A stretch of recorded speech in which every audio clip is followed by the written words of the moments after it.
Hello. Welcome to Port Misery, a GH podcast where we try to figure out why everybody in Port Charles is so miserable this week. It's Tara, y'all. This week. Um this week. So this week I almost crashed out on this whole podcast. I want to say shout out to the YouTube listeners. Y'all keep me honest. Y'all keep me on top of it because you will get involved if I don't post for a week. You'll just be like, "Hey, what's going on there? When's the episode dropping?" My OG listeners from like Spotify and Apple Podcasts, y'all know that like I have been doing this podcast off and on since 2021. And so if you want to hear some like OG stuff, like if you forgot what was happening in like 2021, 2022, there's some episodes on my podcast channel on like Spotify or Apple Music where you can just listen to me rant about that stuff. But they know that every once in a while I just crash out. I just crash out. I rarely stop watching the show. I've done it once because I was just like fed up. It was like right after they killed Sam and Dex, and I'm like, y'all literally killing all the characters I like, and none of the couples I like are together. And so why am I watching the show? But I came back. I always come back. Like I'm gonna come back. But sometimes it gets to the point where I don't want to talk about the show. Cause like obviously, this is my show. And so talk about what I want. And not but and I understand the idea of you being excited about something and wanting to come celebrate that, and then you go listen to your favorite podcast and they're just like trashing it. Like it's just an hour and a half of them being like, I hated everything. And then you're like, well damn. Well damn. I feel that. I feel that. If that's how you feel, this is probably not the episode for you because I have one positive from the entire week, one positive thing to say about it, and it's Cameron Matheson's performance when Drew was on the stand. Like, Cameron, Drew Kane flipping out and just being like, you should go to jail is like crazy. It was amazing. I hope Cameron submits it for the Emmys. Like he's kind of like the role itself, separate from the story that's taking place and like all that, he's killing that shit. Everything else, on the other hand, is just like the most annoying shit I've ever had to sit through. Where you watch, there's something like I prefer to watch a bad storyline just remain bad than like watch a storyline that had all the potential in the world play out to its natural conclusion, because like y'all know I've wanted it to be Willow this entire time. um Only for every mistake and flaw and misstep that was in the story to have that shine through in the wake of the reveal. Like it it's actually wild how many missteps were taken over the past, like pretty much over all of 2025. um Definitely from September to this last Friday that just passed. It's astounding. Like, how did y'all do this? How did y'all? And I try to be fair. I know I come for the writers a lot, mainly because I think they're fair game. Actors just show up. Actors show up, they're given a script, they're given motivation, and they do their job. Where, like, the stuff starts in the writer's room. With that being said, I do recognize that, I am not a person who does this type of writing. I am a writer, like I'm a scholar, so I write all the time. But I don't do fictional stuff, right? I write about history. But there is sort of like a story element. It's kind of what separates our discipline from all of the other disciplines in social science. Like social science really does like to emphasize the science behind it. And, they kind of structure their writing like lab reports and they have all these big sections where historians, we do really just tell you a story. Like the word story is in history. And so when we write, we do think about, we have to cast characters. We can't talk about every single person that was involved in a historical moment. You have to kind of pick and choose who's going to be the star in this. We pick settings and we pick plots, a whole life lived. You can't talk about everything. And so you pick the specific things that you think are important and stand out. We fashion conclusions. You can't write about everything, as I've said. And so you do have to pick a logical endpoint to actually make your larger impact. And so even though I don't write fictional stuff, I do write essentially along this kind of hero's journey type way of writing. And so I understand. And so the missteps are very prevalent. They're prevalent to me. I see them and I'm like, why did we do this? Why did we do this? Like, you could have done these other things, and at no point did you stop and think, how this affects the overall story. My really good friend Susie, she said that, the show is so constantly busy trying to gag the audience, gag us, that they rarely ever think about gagging the characters. That by gagging characters, you do gag us, but I digress. I digress. I'm going to get more into that in a second. We really got like this is not going to be a in-depth recap because I really just want to talk about like three specific things in somewhat detail. And so I'll give like a little overview of like the stuff that happened that's not attached to the big main three.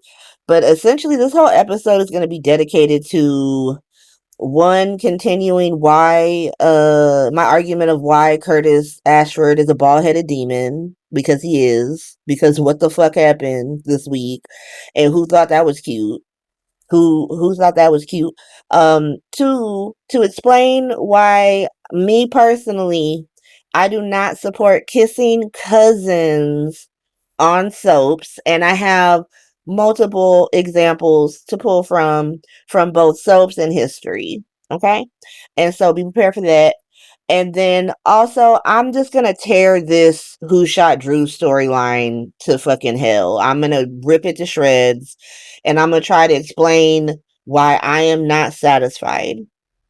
Once more, if you were fed, if you were living, if you ate, if you loved it, feel free to love it.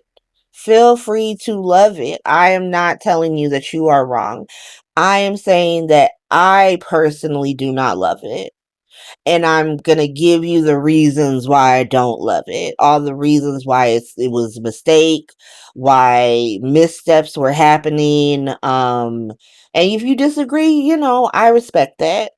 I respect that. They were gonna get somebody with it. And there's gonna be a segment of the audience who's like, I'm gonna go with it. And I think this is fun. And I'm willing to see what comes next. I'm still willing to see what comes next. This is not a farewell podcast where I'm like, I'm crashing out on this show. I'm not crashing out on the show. I'm just deeply disappointed. And I need to vocalize that, and I need to like get it off my chest so I can move forward with my own life. Cause like I said, I feel like I'm in an abusive relationship with General Hospital at this point. I feel like I'm in a toxic relationship with the show. And so I have to just like talk my way through that. I have to talk my way through that. And so hopefully y'all are down for that. Um And yeah, let's go. Let's go. First of all, let me just start off by saying, um, before we even get into Curtis, I need Charlotte to stop wearing this crop jacket in upstate New York. Stop, take off this fuck ass jacket. What is this jacket? I could talk about this jacket in the segment where we talk about Charlotte, but I gotta get it off my chest right now. I don't want to talk about the jacket in that segment. That's about kissing cousins. And so, what are we doing? Why is her midriff just exposed like this? What am I supposed to believe? She just built different. People in upstate New York built different. They can have the midriff exposed as long as your arms and your shoulders are. What's going on here? Stop this. Stop this. That's weird. We wouldn't even in Southern California where I'm from LA. In Southern California, that jacket is too hot to wear. Like you wouldn't own a jacket like that because it doesn't get cold enough to need a jacket like that. And if it did, it would need to be a full jacket. It would need to be a full jacket. So there's no place in this country where I see you wearing this jacket. Where y'all get this jacket from? This is a weird jacket. Get rid of this jacket. I'm sick of it. And they keep her in it. She stays in it. She's been in it for like 2 weeks. She only got one jacket? What's going on? I'm about to call CPS on Lulu because apparently she only got one money for one jacket and it's this crop jacket. Get out of here with this. All right, but let's talk about the only other thing that's really happening this week. There might be other things happening. I wouldn't know about them. I did not care. Maybe, I think Molly pops up for a second to like be in Nathan's face about something. I think it's about the fucking Willow case. But I didn't even go back and rewatch. Usually I go back and rewatch by virtue of pulling screen caps for the video. I haven't even done that yet. I haven't even done that. I don't want to see the show again this week. I'm so mad at it. I'm going off of these are hot takes, y'all. Usually get my lukewarm takes. These are hot takes this week because I'm sick of it. I'm over it. And so let's talk about the only other thing that happens that's not in the big three things I want to talk about is Laura convinces Kevin to take Ace to Ireland. We all knew that was happening. John Lindstrom's on a completely different soap. And so it was either they were gonna kill Kevin or that he was leaving. And so essentially they had Whitey's African warlord threaten that baby, threaten Nicholas's loose baby, and Kevin decides like Laura browbeats him into taking the baby to Ireland. And she gonna stay. And it's very funny because he's like, well, you gonna go with us? And she's like, no, I gotta stay here and stand 10 toes down in this. And then he was like, why? And she was like, because I can't leave Sonny holding the bag. He was like, girl, that's Sonny Corinthos. He can handle himself. Doesn't Jason Morgan work for him? He gonna be all right. And Laura was like, yeah, but if I leave, like, then I don't have any usefulness to him. And so then he gonna kill me too. And then, that actually, the logic was logicking on that. The logic was logicking on that. So I gotta give him props for that. I guess that and Drew freaking out on the stage were legit. Like, cool. Thanks for that. But Kevin's out of here. He's heading back to Fairmont Crest to hang out with black people. And we love that for him. Have a great time over there. Some people have asked me to like recap Beyond the Gates. I don't have Paramount Plus, mainly because I don't respect Paramount as a company because it's being run by crazy people. But the main reason I can't do it is because I don't watch the soap. I do see stuff from it on the timeline on X, but I don't watch it enough to give y'all a recap. So sorry about that. I literally only watch GH. I do watch Days of Our Lives, but I'm not engaged in that enough to have an opinion. And to be honest, Days of Our Lives fans are kind of scary. Y'all take your soaps very seriously. And so I'm not gonna come in to Days of Our Lives, that universe, and with my uninformed opinions and get cussed out every week. GH, I know GH. I'm an expert on this. But that's what happened to Kevin. Kevin is gone. And so now let's go to our first topic for this week. Curtis is still a bald-headed demon. Because what the fuck was this week? What the fuck was this week? So we learned that Britt is now Portia's OBGYN. I love that Portia is getting like the Avengers of bad girl characters. Like she collecting them like Infinity Stones. Like Ava Jerome, you. Britt Westbourne, you. Like who's she gonna collect next? Who's she gonna collect next? You know what? Carly, because Ava and Carly don't like each other, it's very unlikely she would get Carly. But Nina's out. And maybe Carly and Abel could just put their differences aside for Portia, and then they beef when Portia not around. I don't know. But then also, Britt hates Carly, so she might be out. But I don't know. Maybe no, not Willow. Fuck Willow. Willow said she was okay with Portia getting blackmailed. So far, she got 2 Bad Girl Infinity Stones and Port Charles. Will she get a third? And who will it be? Will it be Liesel? Maybe Liesel takes Nina's spot. I don't know. But I love that for Portia. But Britt decides to be Portia's OBGYN. Portia's like, dope. Here comes bald-headed Curtis. Bald-headed Curtis. Who gave him the information about her having a doctor's appointment? That's what I want to know. Was it Amy? Was it Amy? Because, like, if I was Portia, I would have stood on the 10th floor nurse's station and said, any of y'all bitches give my information to that bald-headed demon, I'm not only going to have you fired, I'm going to have your medical license revoked. Don't fuck with me, Amy. This ain't a game. This is none of your business. Like, and now that Portia don't even work there, I'm fighting Amy in the parking lot. I'm fighting Amy in the parking lot, and if I lose my baby fighting you, I'm suing you for that. How fucking dare you? Who told this man? Who told this man? But he rolls his bald-headed self up to the hospital to start making demands about paternity tests so he can have a more comfortable life with Jordan. Bruh, fuck you. Fuck you. Go be with her. Go be with that loser ass bitch. If you want to be with her, what's the problem? What's the problem? Huh?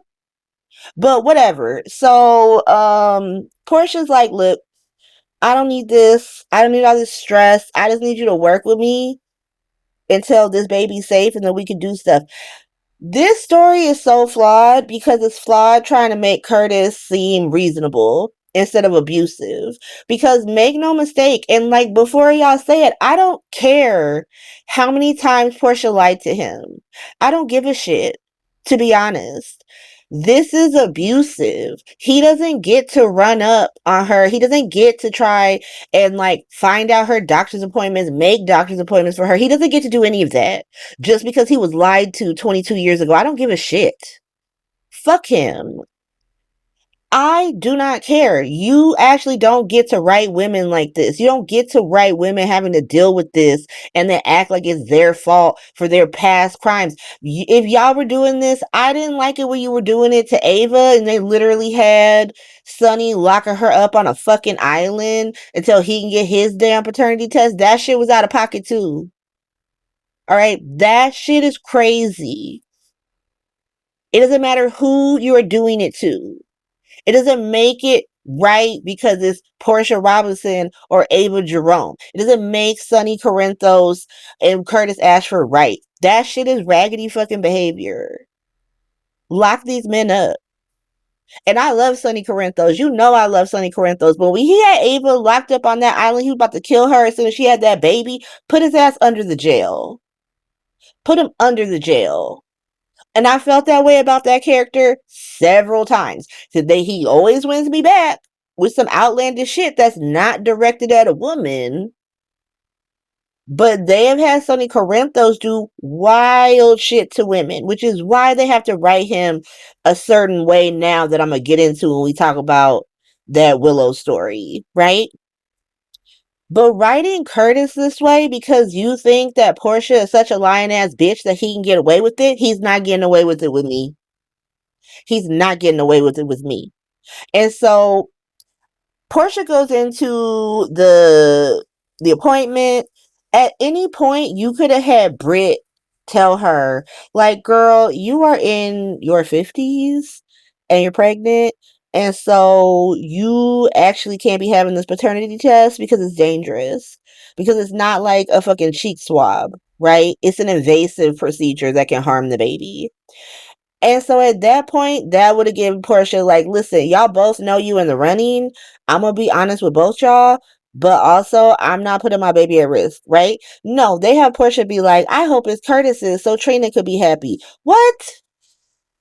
Trina's not some 6-year-old who's confused about what's happening to her family. This is not a Wiley and Amelia situation. Trina's an adult.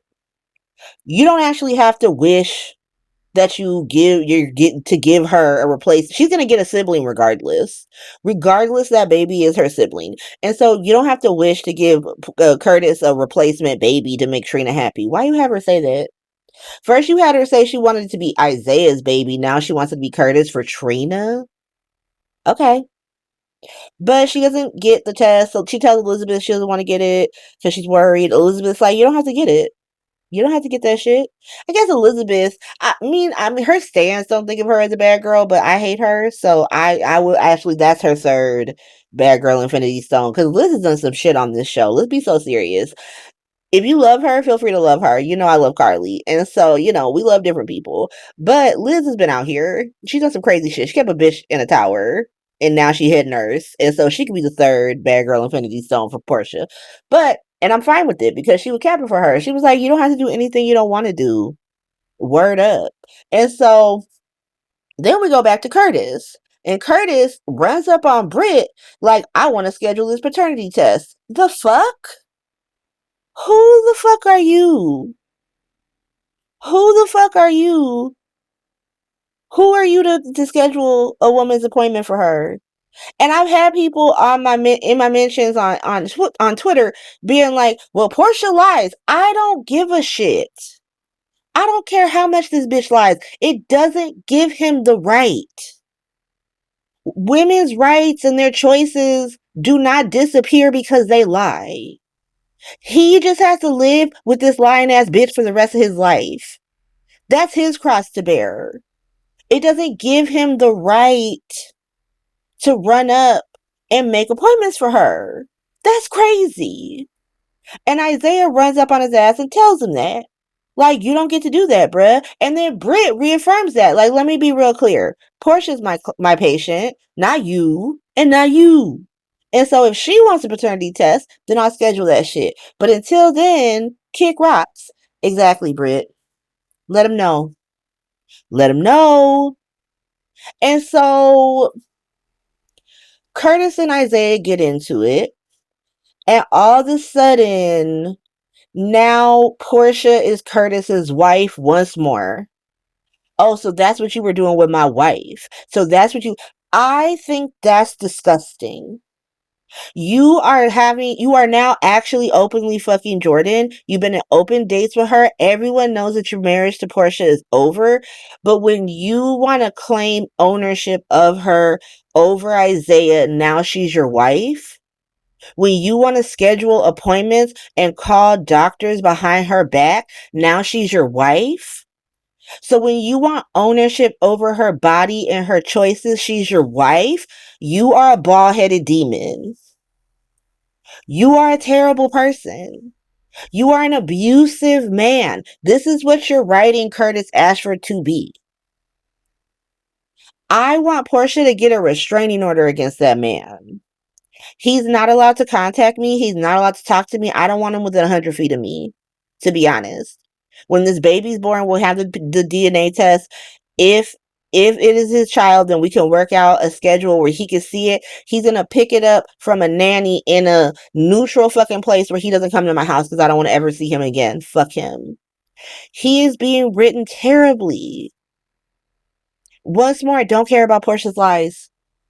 I already know she's being written terribly. She's been being written terribly since 2022. But they think they're writing Curtis to be valiant.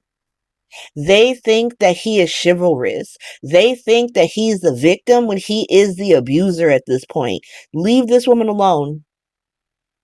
Go away from her. You don't actually get to do these things. And how dare you call her your wife when you're fucking Jordan now? Portia was dumb to run up on Jordan talking about Curtis being her husband when she was fucking Isaiah. But at least she's not calling his doctors, changing around his schedule, invading his privacy. She's not doing that. She ran up on someone who claimed to be her friend for years, who claimed to be a family friend for years when she was secretly trying to steal her husband back. That's all she did. Curtis literally violated HIPAA. It's not the same. It's not the same. And so for me, Tar Kendall, for me, you don't get to violate my HIPAA rights because I lied to you a couple times. You actually don't. And so let's move on from that bald headed demon. I'm sick of him. Sick of him. Let's go over to the Kissing Cousins. So the Kissing Cousins storyline is attached to the Valentine over at Attic Family Holidays storyline, right? Because Valentine just spending all the holidays in the attic. He up in the attic. And now we're in Flowers in the Attic territory. You either know or you don't know. Because we're talking about Kissing Cousins. So Charlotte decides to go try to sneak off to see Valentine because she now knows that Valentine is in Carly's attic. The problem is that she has a dumb plan. Like, she wants to go steal Tracy Quartermain's evil fucking horse and ride it through the woods to try and get to Carly's house and not get herself killed. And so Danny rolls up like, what's this? What's going on here? And Charlotte says the plan. Danny's like, no, we're not doing that. And he offers to give her a ride on his like dirt bike, his little motorcycle dirt bike that he got because he's a J Sam baby, so we got to get him a motorcycle. And so he takes her to Valentine. Valentine's like, "What the hell you doing, girl? That's messy as hell." And she's like, "I just missed you." And he's like, "I miss you too, but don't ever do this again, girl. Come on now." She tells him about Sidwell, about how Whitey's African warlords threaten her and Ace, and he's like, "Yeah, girl, love you, but get out of here." And then he decides to bounce. Carly was over with Pikeman at Bobby's, and she is like, "Oh my God, Valentine's missing. Maybe Anna helped her break out," because Charlotte had come over. Not Charlotte, Emma. Emma had come over, like, "I'm worried about my grandmother." Finally in 2026, Emma's worried about Anna. And so Carly tries to use that to be like, maybe Anna helped Valentine break out. Pikeman was like, nah, she not stupid. That's a stupid plan. She not stupid. And so Carly's like, damn, dip. And so she goes to talk to Valentine, who's trying to bounce, because now that Charlotte knows where he is, it's not safe for her. And so Carly's like, listen, I'm about to be going down with you for treason, so you can't go. You can't go. And then, maybe you could use Whitey's African warlord to help you take down Pikeman. But they decide to stay. Now, here's the thing. No one cared about any of that. No one cared about any of that because they were too busy talking about how cute Charlotte and Danny are. Let me stop you right there. Let me stop you right there. Danny and Charlotte are second cousins, right? They're second cousins. Now, at this point, we've been through this several times on this show where they put inappropriate people together either by accident or because the storyline hasn't folded out yet for us to know their connections. So like with Cody and Sasha, they put them together when we did not know they were related, and then we find out because of the weirdest storyline rewrite in the history of Earth to give Holly and Robert a daughter. Sasha is Holly and Robert's daughter, but if Sasha is Holly Robert's daughter, that makes her the first cousin of fucking Cody because he's Max Scorpio's son. Right? Is a problem. And we literally had people when that storyline had come out, because Cody and Sasha had been together for a minute and they had given them like a romance story. It was a thing, right? They were like, listen, in New York State, first cousins can be together. They can get married. Stop. Pause. What are you talking about? What are you actually saying? Like, what do you mean? And so for me, ew. Ew. What are we talking about? No, I don't want to see first cousins get together. That's nasty. And so when Danny and Charlotte even became kind of like an option, because you already had people who were down for first cousins kissing, the fact that they're second cousins, because Danny is the grandson of Alexis and Charlotte is the daughter of Valentine, and Alexis and Valentine are cousins. And so they're second cousins. And so people were like, well, they're only second cousins. Pause. What? Why do you need these cousin teenagers to be kissing?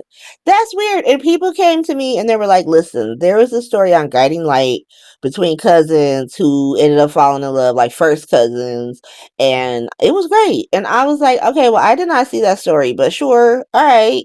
And then people who had seen the story came and they said, Tara, let me talk to you about this storyline before you're just like, it's fine. Apparently, one of the cousins knew that that was his cousin before he started kissing her, and he decided to kiss her to upset his mama.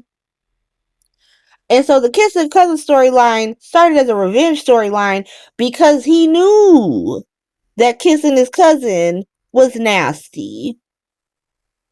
What? What?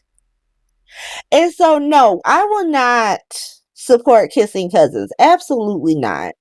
Get Jake back here. I will take Jake and Charlotte both calling Laura grandmother with the knowledge that Jake does not recognize Lucky as his dad anymore. Jason is firmly his fucking dad.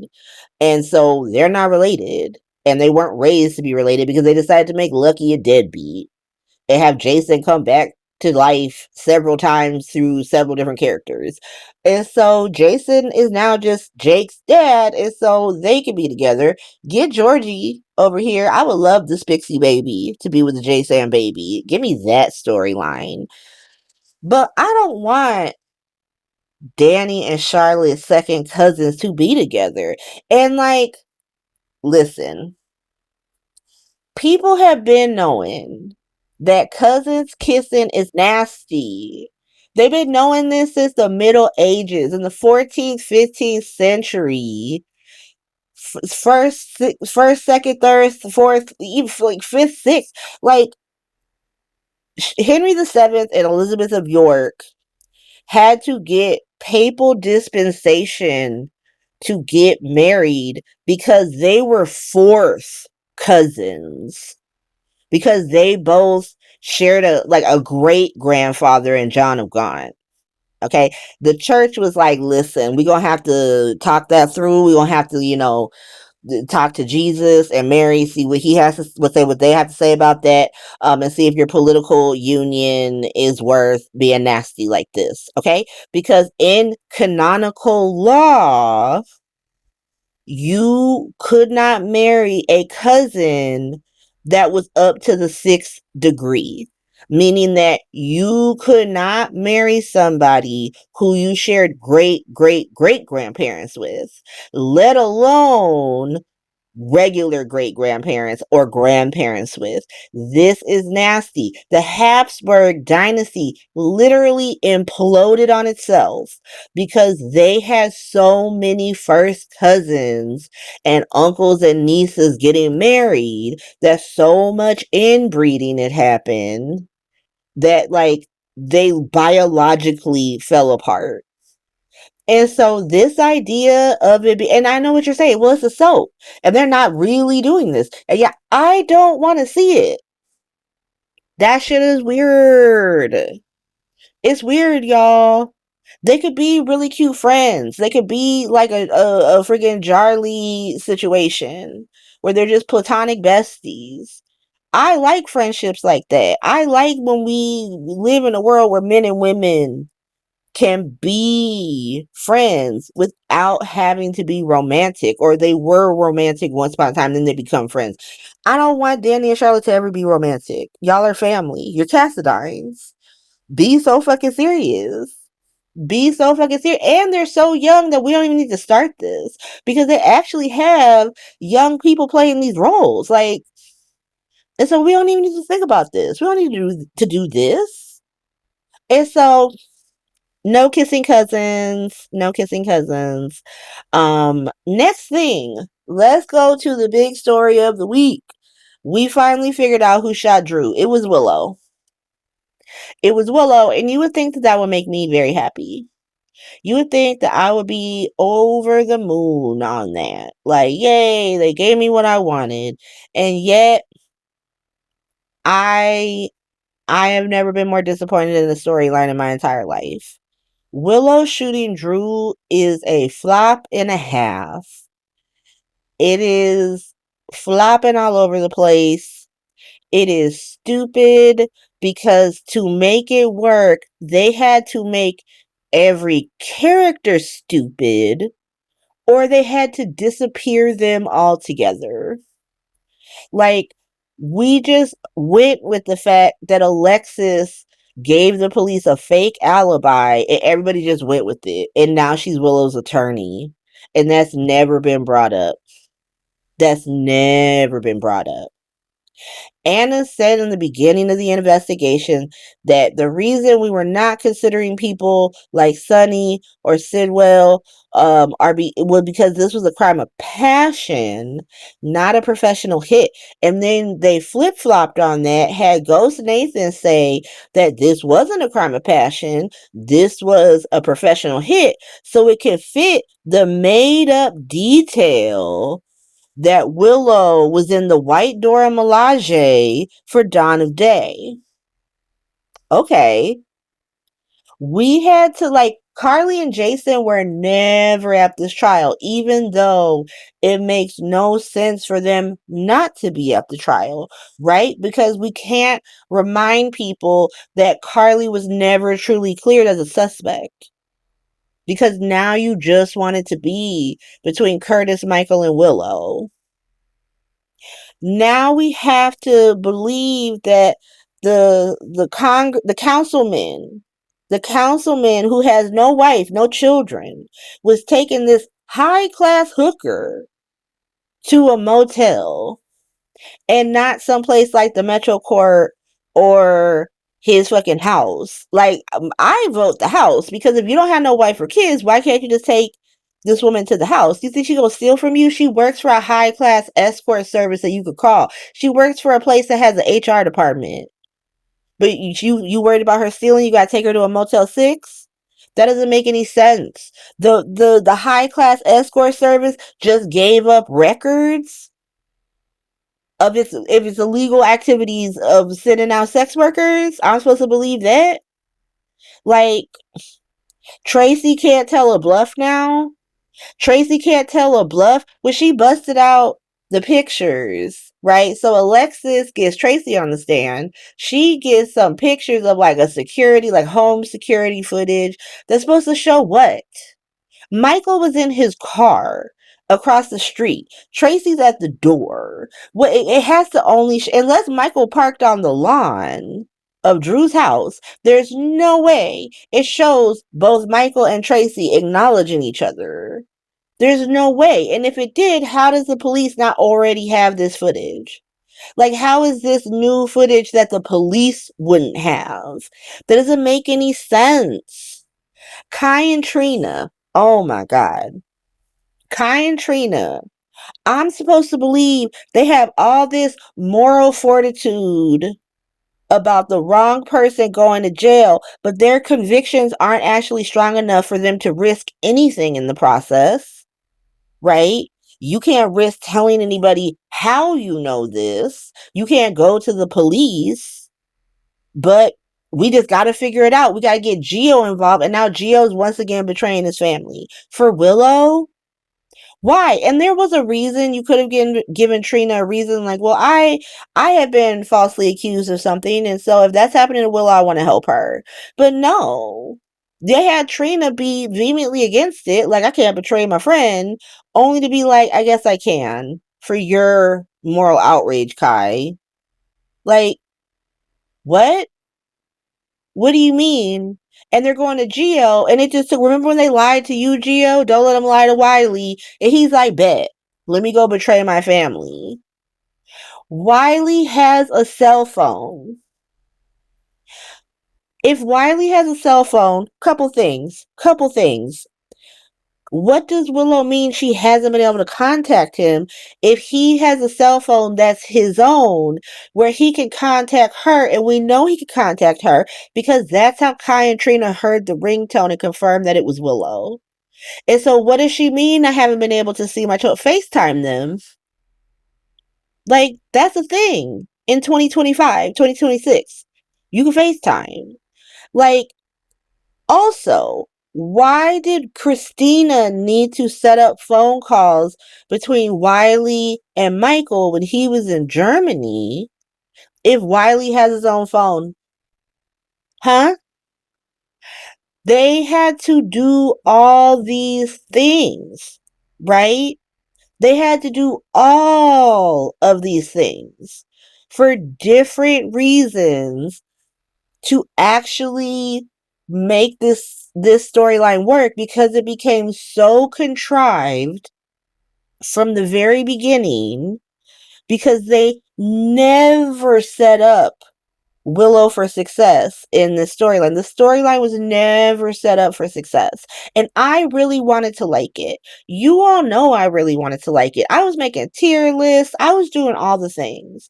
I was letting the little mishaps go. Like, yeah, it's kind of weird that they had her get back together with him before this, but whatever.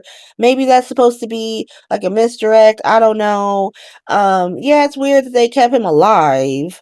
But maybe no. Now that it's all said and done, because I can tell you how this ends. Willow's going to be found not guilty. Willow's going to be found not guilty, and we're going to be in double jeopardy territory so she can stay on the show. Because General Hospital doesn't do good with characters in prison. Other soaps do. Like Young Days of Our Lives will bust out a prison set, and like Kristen DeMira spent like 90% of her time on the show for the past like 10 years in a prison cell, to be honest. But GH hates that shit. GH hates that shit. If you're putting someone in jail, it's because they're off the show. And they don't want Willow off the show, and I don't want Willow off the show. But I think there were better ways to do this than what they did. Because, like, Willow being the shooter is not a twist. That ringtone is not a twist. In what universe would the ringtone even be admissible? Are we supposed to believe that people don't change their ringtones? Like, they had Michael say, well, I couldn't have, I've had this ringtone since I was in Germany, and we just have to believe him. And then, like, they heard the Twinkle Twinkle Little Star coming off of Willow's phone, but, like, that has to rely on the fact that she never changes her ringtone. And then once more, we go back to the fact that Wiley has always had access to Willow if he was able to call her that night. And so what are we doing here? What's going on? Twists, really good twists in shows or books or movies should recontextualize everything that we've already seen. It should make everything seem like, oh, wow, yeah, that was happening. A misdirection is not a twist, and misdirects are not enough to sustain an actual story. This story was flawed from the beginning for two different reasons that are super important. One, keeping Drew alive reduced the number of people it could be. Once they decided to keep Drew alive, there was nothing you could do. It could not be Michael. It could not be Curtis. It could not be Alexis. It could not be Danny. It could not be Jason. It could not be Carly. It could not be Sonny. Because these people he's already beefing with. This would go to reinforce everything he already felt about every character I just listed. And so you took a majority of the cast of the fun people it could be off of the table the second you kept him alive. That's just one. Two, Willow was never positioned correctly in this story. Never. She was always the most guilty person. Everything she did looked dumb as fuck. Sloppy, messy, passionate, irrational. And that's why they had Anna say that in the beginning, that this is a mess. Only for them to switch up halfway through trying to be slick, do a misdirect, and just a complete story change. Just a complete storyline change of like, now it's not a messy, flimsy, stupid crime. Now it's this highly professional, planned out crime. And that's what we've seen this week. That Willow is this like a super savvy 10 steps ahead of everybody ass bitch, and I don't buy it for a second. I don't buy it for a second.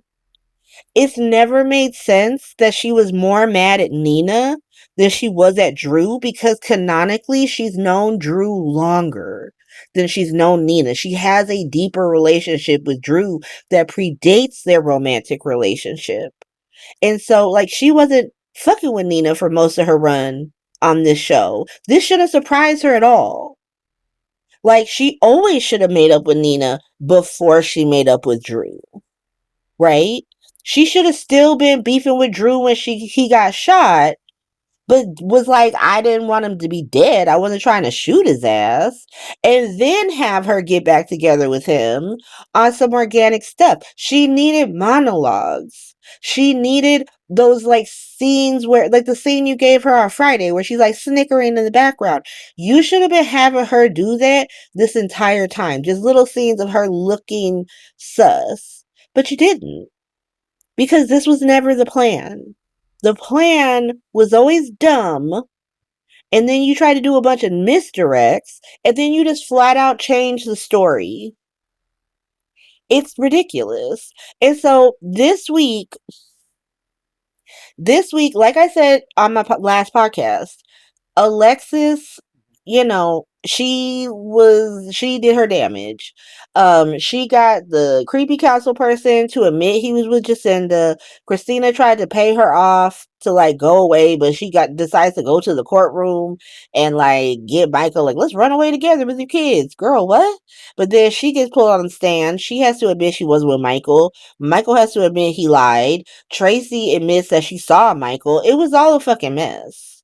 It was all a mess, and it relies on like all these people doing out of character things. It relies on creepy council person, because like they were saying how creepy council person would never admit to this, but now he's admitting to it. Like now Tracy can't call a bluff. Now all these things, right?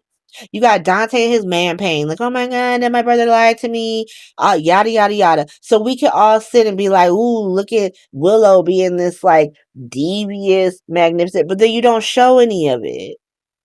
I hate that it kind of gives Willow some type of like, now Drew has moral superiority over her because she just out here acting like a crazy person. It doesn't make any sense. I have to now believe that like everything that happened between Willow from when Drew got shot to right now has been an act. But you didn't do anything to show us that it was an act. Like I said, a misdirect is not a twist. This is not recontextualization. Like, I'm supposed to believe that that faint was a fake, but you didn't do anything to indicate that. Like, so she fainted because she was so shocked, and then she just put two in Scout's daddy's back and then took that child, didn't let her be with her family? What's going on? What's going on? And so everything's going wrong. Drew is like, now you got to put me on the stand. Drew goes on the stand, crashes out, just completely crashes out, and then they're forced to put Willow on the stand, and she doesn't crash out. You have like Kai and Trina on this weird, we have to save Willow or Wiley. I couldn't keep it straight. I could not keep it straight. They try to figure out the ringtone. They get Geo involved so they can get Wiley to call his dad.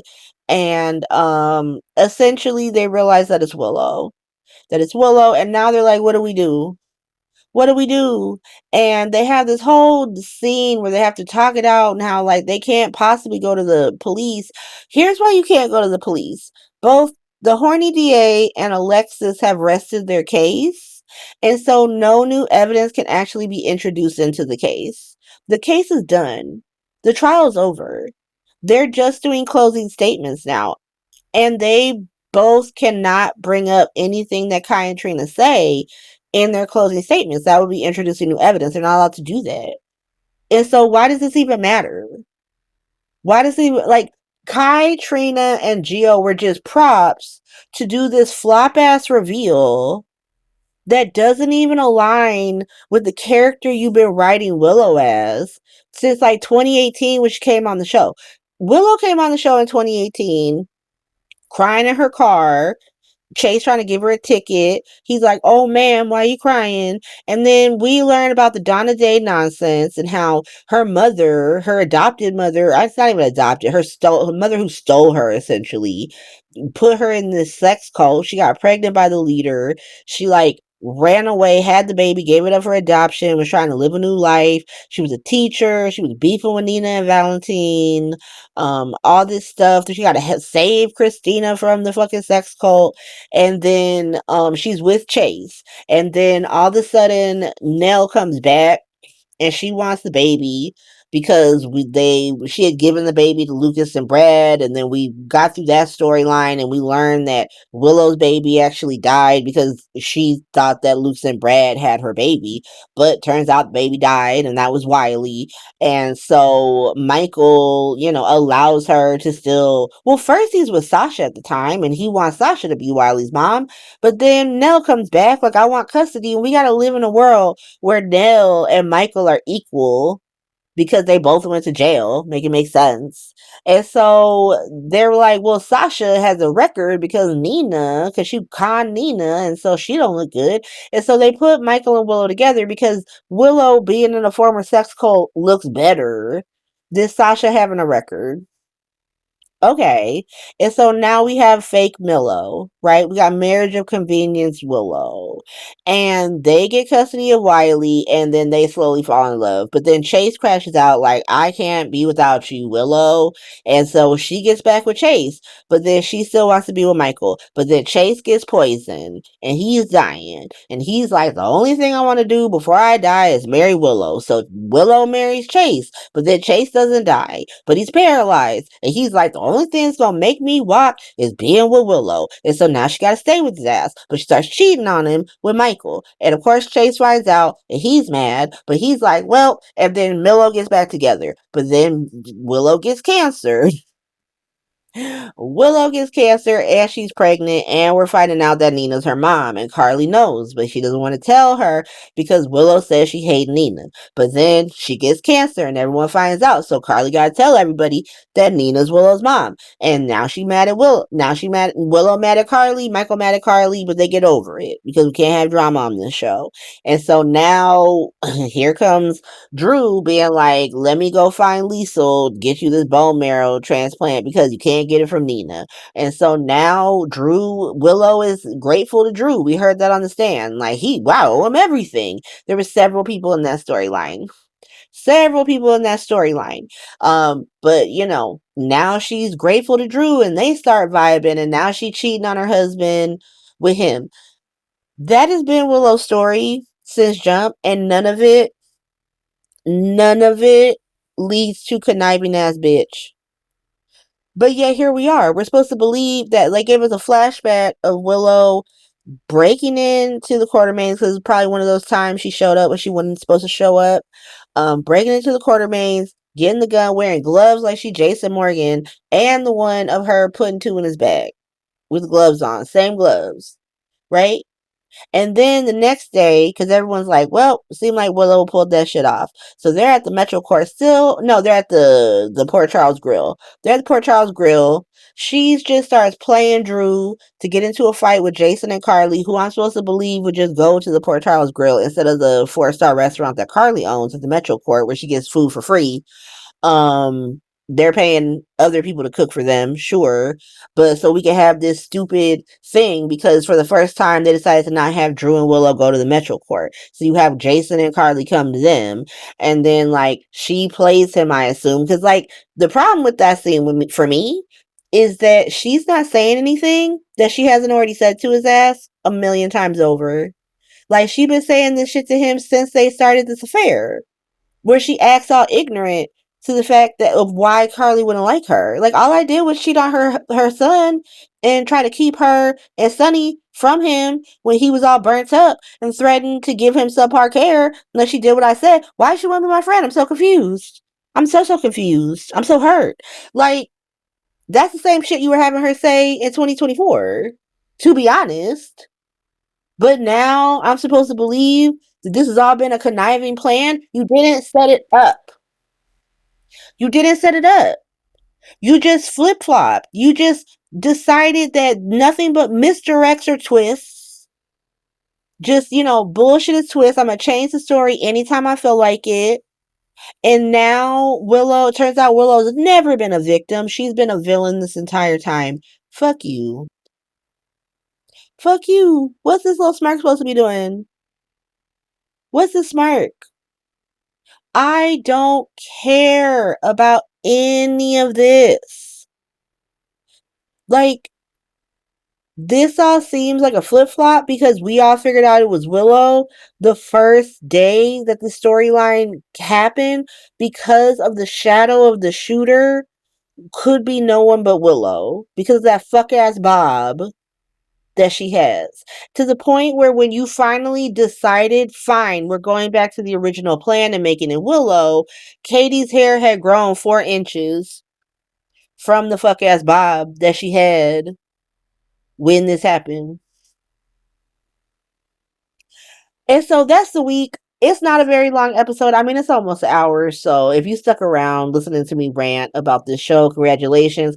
Like I said, it wasn't that in detail. It was not that in detail because, to be honest, I almost crashed out on this show. I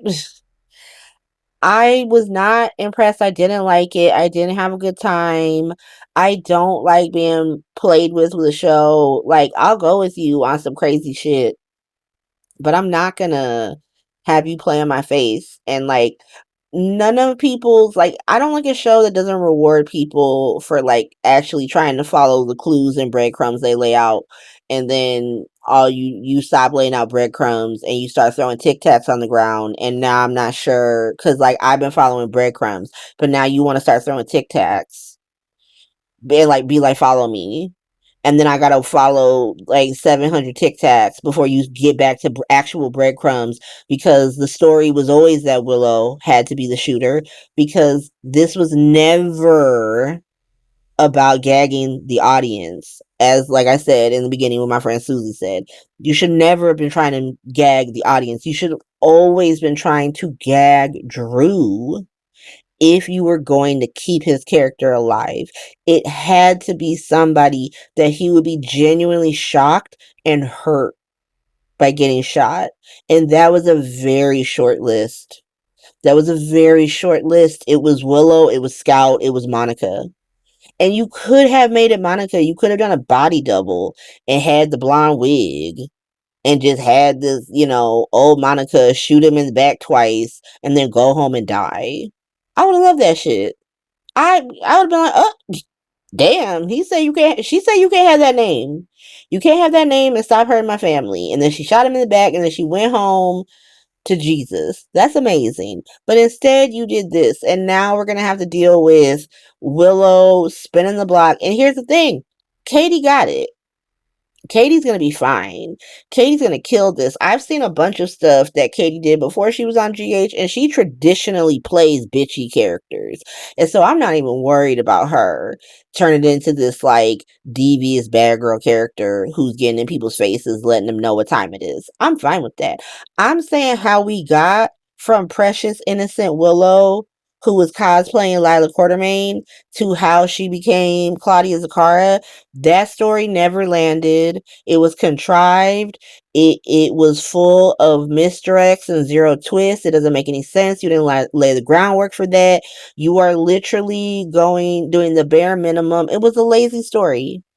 It was a lazy story. That's why I said that the Who Shot Drew story was the worst GH storyline of 2025. Not because there weren't like also other terrible storylines, but because this was the one with the most potential that y'all just said, fuck it. Fuck it. Drag it out. They like it so much, drag it out. And the longer they drug it out, the worse the story became. The worse the story became. Only for them to go back to the original person that they always were going to have it be once more because of the shadow. Because we saw the fuck ass Bob in the shadow and we knew it was Willow. And so that's the episode. I'm sure I missed a bunch of stuff that also happened this week. I know there was like a shout out for Luke where Laura went to Sunny and was like, I wish Luke was here. I couldn't talk about it. I can't even remember it. I was just so busy being offended by how this storyline ended. Legitimately almost crashed out, y'all. Legitimately was almost like, yeah, I'm not gonna watch this show for, I'm not gonna podcast for a minute because it's not gonna be a positive podcast. It's gonna be me complaining and being like, why? And so if you made it through to the end, thank you. If you liked it, feel free to like, subscribe, tell people about it, do all the things. I have to remember to say this in the beginning. I never remember. I'll throw it in the editing, Tara, put that in the first 2 minutes of the show to like and subscribe. But thank you guys. I will see you next week. I promise I'll be back. I didn't crash out. We're gonna get through. I can't make any promises, but we're gonna do it. We're gonna do it. All right. But see you later, guys. Bye.